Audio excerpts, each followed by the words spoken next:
पिछले 20 सालों से भारत के डिफेंस गलियारों में बार बार ये मांग उठती रही थी कि भारत को अगर अपनी सैन्य ताकत बढ़ानी है तो लड़ाकू विमानों की संख्या बढ़ाकर 42 स्क्वाड्रन करनी चाहिए, वरना 2030 आते आते भारत का हाल ऐसा हो जाएगा कि भारत पाकिस्तान से भी मुकाबला नहीं कर पाएगा।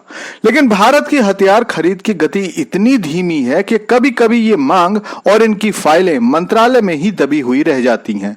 लेकिन आज जो खबर सामने आई है उसने भारत की 20 साल पुरानी मांग को पूरा कर दिया है। खबर आ रही है कि जल्दी ही भारत फ्रांस से 114 राफेल विमान खरीदने वाला है।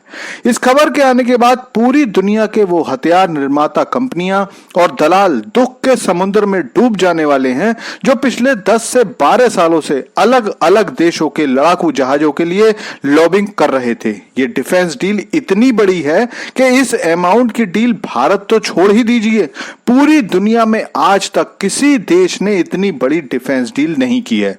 डिफेंस एक्सपर्ट जो अनुमान लगा रहे हैं उसके अनुसार ये डील लगभग 23 बिलियन डॉलर यानी कि लगभग 2 लाख करोड़ रुपए की होने वाली है। आपको बता दूं कि इस डील के लिए अमेरिका, यूरोप, रूस सभी उम्मीदें लगाए हुए बैठे थे। अमेरिका ने अपने F-15EX जहाज का ऑफर दिया था, जबकि ट्रंप ने तो मोदी जी से हुई पहली मुलाकात में ही अपने 5th generation fighter jet F-35 का ऑफर दे दिया था। अमेरिका किसी भी हालत में यह डील पूरी की पूरी या फिर इसका कुछ हिस्सा लेना चाहता था। यूरोप भी अपना यूरो फाइटर भारत को कई बार ऑफर कर चुका था और इस ऑफर में 80 से लेकर 90% तक ट्रांसफर ऑफ टेक्नोलॉजी भी शामिल थी। लेकिन सबसे खतरनाक ऑफर दिया था भारत के पुराने दोस्त रूस ने भारत को अपने Su-35 और Su-57 दोनों का कंबाइंड ऑफर दिया था। यहां तक कि रूस ने भारत से यह भी कह दिया था कि वो इसका सोर्स कोड और IPR भी दे देगा, जिससे कि भारत उनमें अपनी मर्जी की मॉडिफिकेशन भी कर सकता है। लेकिन भारत ने यूरोप में अपने सबसे भरोसेमंद मित्र देश फ्रांस को चुना, जो पहले भी भारत को 36 राफेल सप्लाई कर चुका है और वो भी टाइम बाउंड पीरियड में।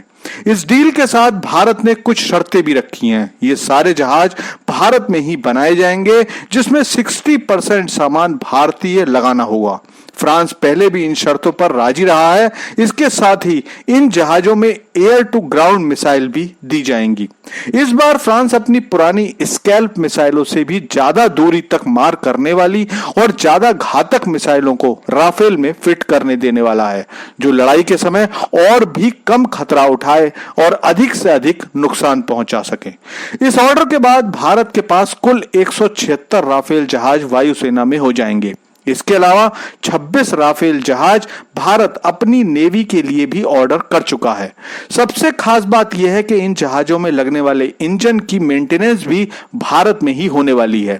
राफेल में M88 इंजन लगाया जाता है। राफेल बनाने वाली कंपनी M88 इंजन की MRO के लिए हैदराबाद में पहले ही जगह देख चुकी है, जहां पर इसका रखरखाव और मरम्मत हो पाएगी। आप में से बहुत से लोगों को यह अचानक आई खबर आश्चर्यचकित कर रही होगी, क्योंकि 2-3 महीने पहले तक तो भारत इसी कंफ्यूजन में था कि किस जहाज को चुना जाए।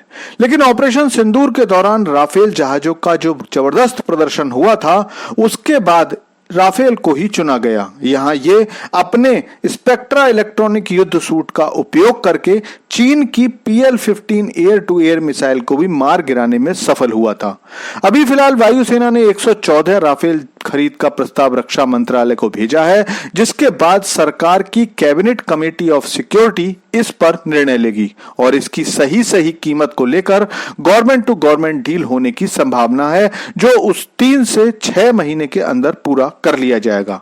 जिसके बाद अब भारत के पास मुख्य रूप से रूस के Su-30 MKI, राफेल और स्वदेशी लड़ाकू जहाज तेजस MK1 MK2 होंगे। इससे पहले भारत पहले ही 180 LCA Mark 1A का ऑर्डर भी दे चुका है।